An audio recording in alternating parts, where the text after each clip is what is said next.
We're here to make a new type of news. New insights, new styles, and new topics every day. We are News Generation.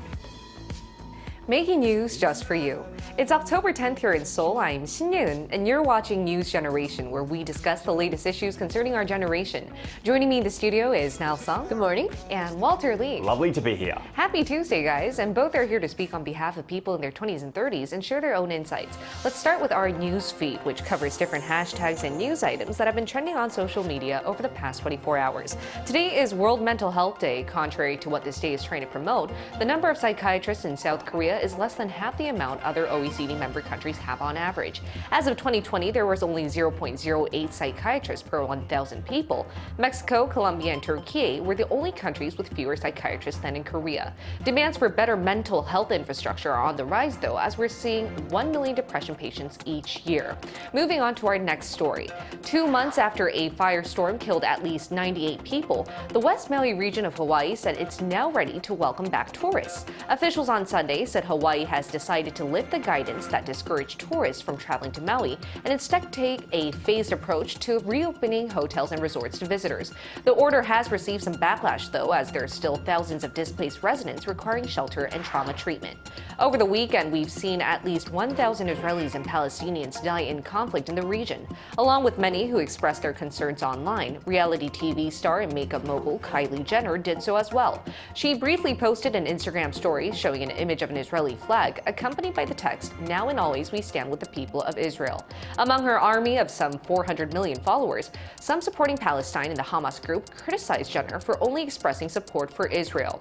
Now, Jenner soon deleted her Instagram story and hasn't made any follow-up comments yet, but Jenner's post came after Hamas militants launched a surprise attack on Israel Saturday morning. Though Gaza has always seen much violence, the scale of the attack over the weekend has prompted Israeli Prime Minister Benjamin Netanyahu to declare that Israel is officially at war. And the Hamas group is believed to have killed at least 700 Israelis and wounded at least several thousand. And the group has also been taking more hostages within Gaza.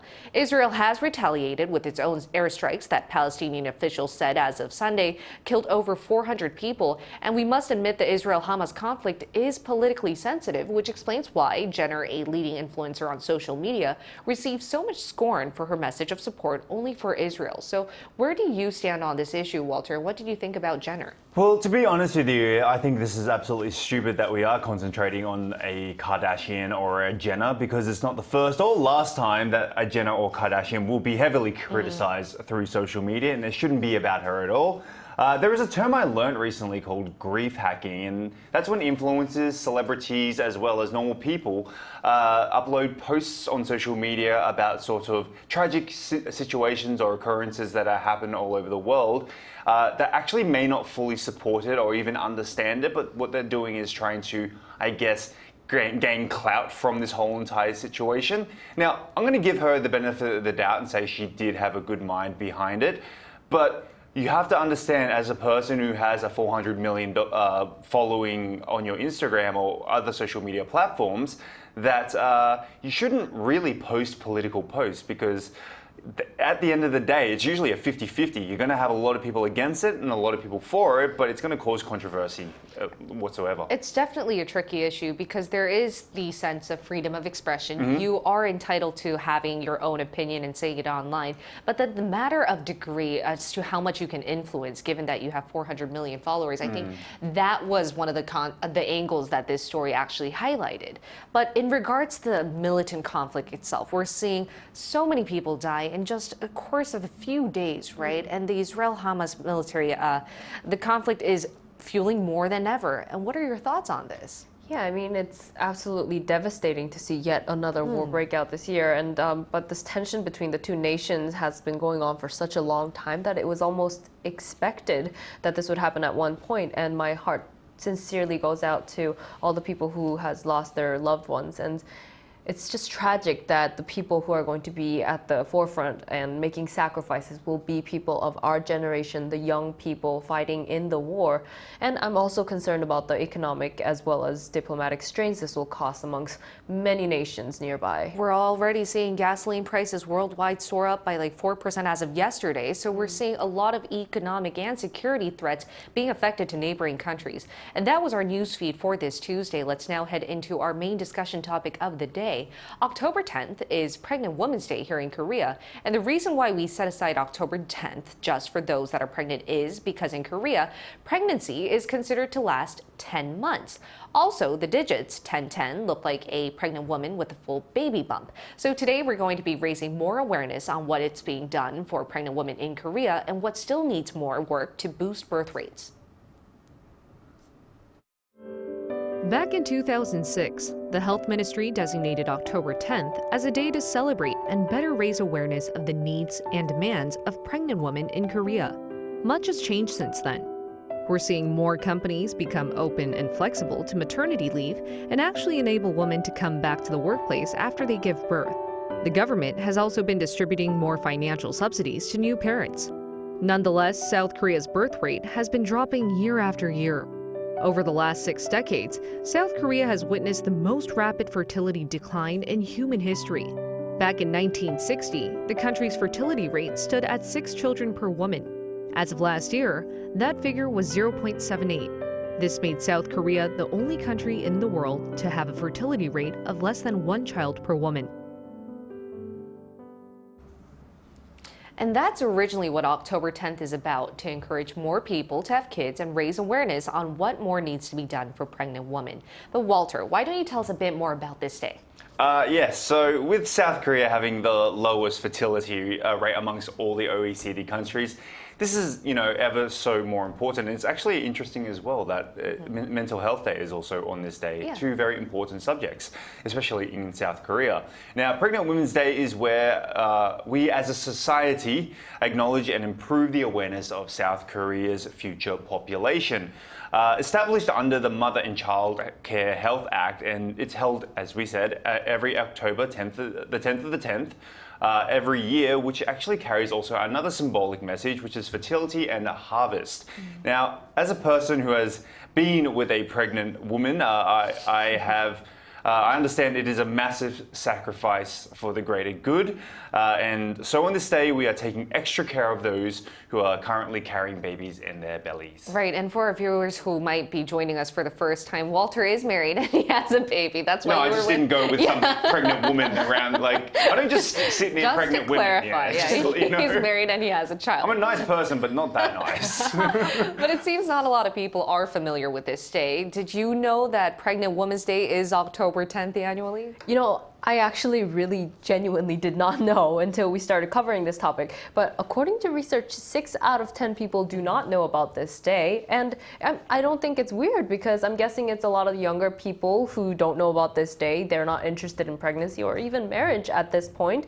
But apparently a lot of companies know about this because it's a great day to kind of do promotional events for pregnancy or baby related products. And while it can be great, a lot of people are concerned about this day turning into just pure marketing strategy. Right, and that's not what this day is about. It's actually to raise awareness and better the infrastructure for pregnant women out there. And though not a lot of people might know about this day, this definitely didn't stop officials from fostering better support programs and welfare policies for pregnant women. So why don't you guys walk us through some of the ones that are being implemented right now? Yeah, definitely. Let's take a look at the screen. The first thing that you will notice and most obvious thing in Korea is probably the subway designated seats. As you can see, they're bright pink and they have this little sign with a pregnant woman. And if you're pregnant, you can go and get these badges and that matches the seat. So you can get a seat even if you don't fully show and you're in the early stages. And also this next one, it varies from region to region, but there are vouchers for medical bills up to around $750 US. transportation fee discounts, as well as car insurance discounts. And by law, pregnant women can work reduced hours in the early and the last stages of pregnancy.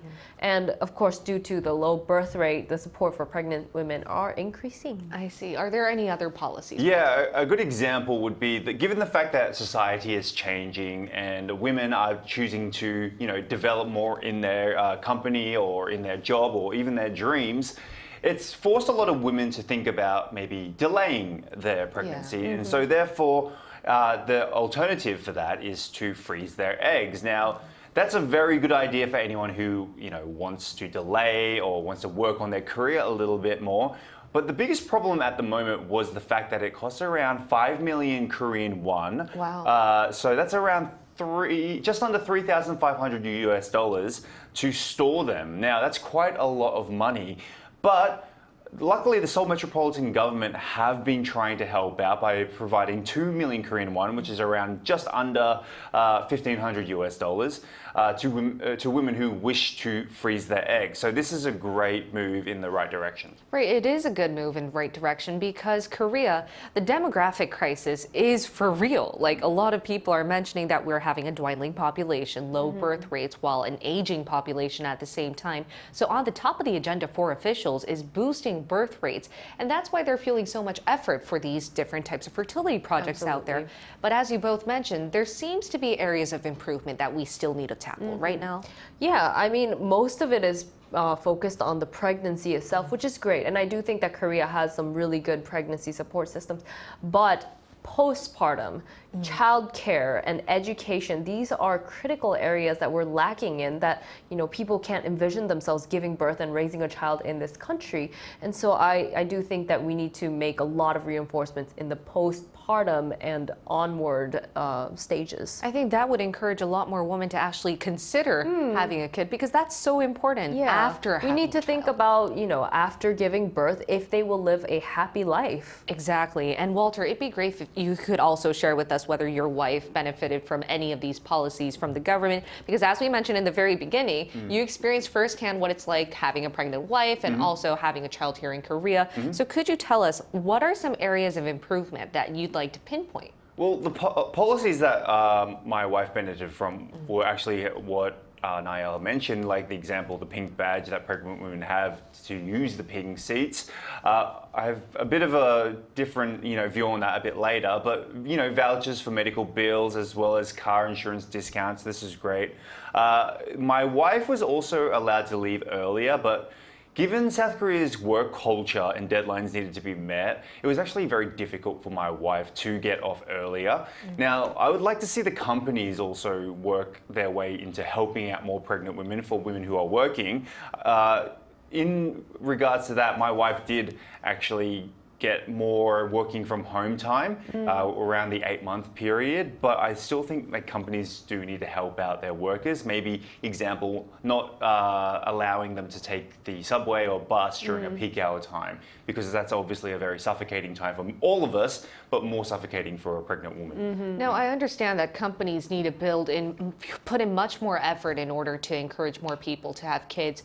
But I'm curious, do you guys think that the public's level of awareness for pregnant women is going in the right direction? Because we talked about this before. You mentioned that there's pregnant women designated seats on public transport. Are you guys actively sharing that for like pregnant women, or do you guys see people actively giving it up for them? Well, when my wife was pregnant, not when I was pregnant, well, listen, it was a team effort, okay? So, but when my wife was pregnant, and if I was catching the subway with her, if the person didn't give up the seat, I would be a little bit aggressive and ask them to move. But there has been many cases where, people haven't. Listen, if you're of a certain age, if you're sick, any of those reasons, I would understand and I would let you take that seat. But I do see the people who are like looking on their phones and not looking Yeah. up, and Yeah. those people are annoying. Right. And so, yes, the public does need to be more involved. What do you think? Do you think priority seats, especially for pregnant women, are given up for pregnant women? I feel like because I take one of the first subway cars to get to work, I see that a lot of people just take the seats because they're just assuming that pregnant women aren't out and about at 5 a.m. But I do see them giving up when they do come with their badges. But I've also seen cases where they are kind of looking around like this or pretending to sleep. That's Yeah. a classic one. They're That's true. sleeping, so they're not. I yeah. kick them in the Oh, foot. really? I'm not sure if that's Honestly, the if right I way were to the go. pregnant woman and they're not moving for me, I would definitely say in Korean very clearly, "Hi, I'm pregnant. Can you move?" No, But I kick them. think that just shows that I think the public, though slowly but steadily, is raising awareness on what needs to be done for pregnant women out there. We're seeing so many promo videos and public awareness videos explaining the type of physical difficulties they go through. Right. And riding a jammed subway It's or terrifying. jammed bus, it is definitely terrifying. Yesterday, I saw a little kid trying to sit in the pregnant seat, and then the mother said, "No, we saved those seats for pregnant ladies." And I just felt really, I felt. Yeah, It's a I right step in appreciate the right that. direction. Now, that's what's happening here in Korea, but what about in other parts of the world? We asked our viewers what type of welfare policies or support programs for pregnant women there are in their countries. So take a look at the screen to find out what 3 of them had to say. Let's start with Robert. In Quebec province in Canada, they have more incentives than many other jurisdictions. A mother can request 4 types of maternity coverage, 6 months paid leave at 85% of the salary, 9 months at 70%, and so on. There is an allocated nurse for each new mother for a period no longer than 3 months and 20 hours per month. Now, child daycare starts at $10 per day. That's a lot of benefits there in Canada. Hayabusa said in India, 6 months for newborn and plus 24 months anytime until the child reaches the age of 18 of paid maternity leave. Kite said, in my country, people's level of healthcare is tied to their occupation. In the most extreme cases I've heard of, some women work up until the week they have to give birth and then return to work as early as the following day. Now, I see that there's many different types of welfare programs in other parts of the world, but a key pressing issue seems to be how women can work while they're pregnant. So to better find out what it's like abroad and see if there's any more room for improvement here in Korea, let's include a fellow millennial who's originally from the States but is now also working and raising her kids in Korea. We'll include her in our talks right after this.